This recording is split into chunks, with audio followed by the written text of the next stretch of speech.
ഉൽപ്പത്തി 22 1 മുതൽ 24 വരെയുള്ള വാക്യങ്ങൾ. അബ്രാഹത്തിന്റെ ബലി. പിന്നീടൊരിക്കൽ ദൈവം അബ്രാഹത്തെ പരീക്ഷിച്ചു. അബ്രാഹാം അവിടുന്ന് വിളിച്ചു, ഇതാ ഞാൻ. അവൻ വിളി കേട്ടു. നീ സ്നേഹിക്കുന്ന നിന്റെ ഏകമകൻ ഇസഹാക്കിനെയും കൂട്ടിക്കൊണ്ട് മോരിയ ദേശത്തേക്ക് പോകുക. അവിടെ ഞാൻ കാണിച്ചു തരുന്ന മലമുകളിൽ നീ അവനെ എനിക്ക് ഒരു ദഹനബലിയായി അർപ്പിക്കണം. അബ്രാഹാം അതിരാവിലെ എഴുന്നേറ്റ് കഴുതയ്ക്ക് ജീന ഇട്ട് 2 വേലക്കാരെയും മകൻ ഇസഹാക്കിനെയും കൂടി ബലിക്ക് വേണ്ട വിറകും കീറിയെടുത്ത് ദൈവം പറഞ്ഞ സ്ഥലത്തേക്ക് പുറപ്പെട്ടു. 3 ദിവസം അവൻ തല ഉയർത്തി നോക്കിയപ്പോൾ അകലെ ആ സ്ഥലം കണ്ടു. അവൻ വേലക്കാരോട് പറഞ്ഞു, കഴുതയുമായി നിങ്ങൾ ഇവിടെ നിൽക്കുക, ഞാനും മകനും അവിടെ പോയി ആരാധിച്ച് തിരിച്ചു വരാം. അബ്രാഹാം ദഹനബലിക്കുള്ള വിറകെടുത്ത് മകൻ ഇസഹാക്കിനെയും ചുമലിൽ വച്ച് കത്തിയും തീയും അവൻ തന്നെ എടുത്ത് അവർ ഒരുമിച്ച് മുൻപോട്ട് നടന്നു. ഇസഹാക്ക് തന്റെ പിതാവായ അബ്രാഹത്തെ വിളിച്ചു, പിതാവേ, എന്താ മകനെ? അവൻ വിളി കേട്ടു. ഇസഹാക്ക് പറഞ്ഞു, തീയും വിറകുമുണ്ടല്ലോ, എന്നാൽ ദഹനബലിക്ക് ഉള്ള കുഞ്ഞാട് എവിടെ? അവൻ മറുപടി പറഞ്ഞു, ബലിക്കുള്ള കുഞ്ഞാടിനെ ദൈവം തന്നെ തരും. അവരൊന്നിച്ച് മുന്നോട്ട് പോയി.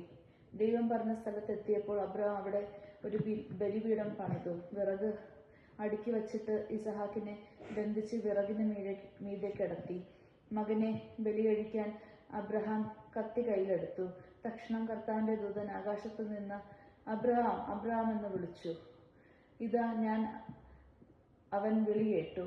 കുട്ടിയുടെ മേൽ കൈവയ്ക്കരുത്, അവനെ ഒന്നും ചെയ്യരുത്. നീ ദൈവത്തെ ഭയപ്പെടുന്നുവെന്ന് എനിക്കിപ്പോൾ ഉറപ്പായി. കാരണം നിന്റെ ഏകപുത്രനെ എനിക്ക് തരാൻ നീ മടി കാണിച്ചില്ല. അബ്രാഹാം തല പൊക്കി നോക്കിയപ്പോൾ തന്റെ പിന്നിൽ മുൾച്ചെടികളിൽ കൊമ്പിനുമിടയ്ക്ക് ഒരു മുട്ടാടിനെ കണ്ടു. അവൻ അതിനെ മകന് പകരം ദഹനബലി അർപ്പിച്ചു.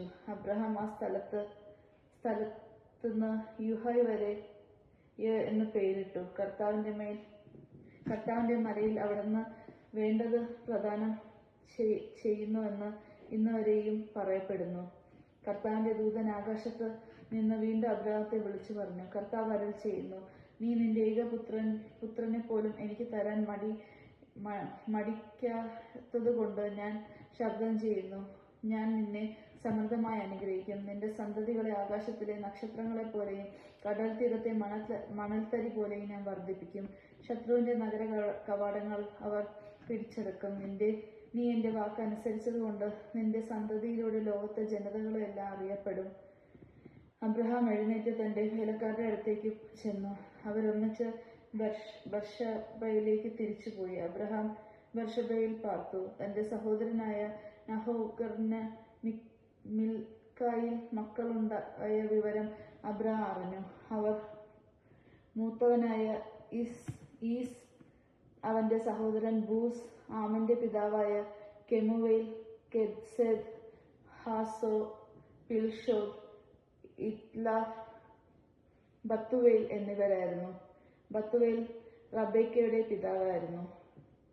അബ്രാഹത്തിന്റെ സഹോദരനായ സറോന് മിൽക്കായിൽ ഉണ്ടായവയാണ് ഈ 8 പേരും. അതിനു പുറമെ അവന്റെ ഉപനാരിയായ റവൂമായിൽ നിന്ന് തേബ്, ഗഹം, തക്ഷ്, മഹാദ് എന്നീ മക്കൾ ജനിച്ചു. ദൈവജനമാണ് നാം കേട്ടത്. നമുക്ക് ദൈവത്തെ സ്തുതിക്കാം. ക്രിസ്തുവേ, അങ്ങേക്ക് സ്തുതി.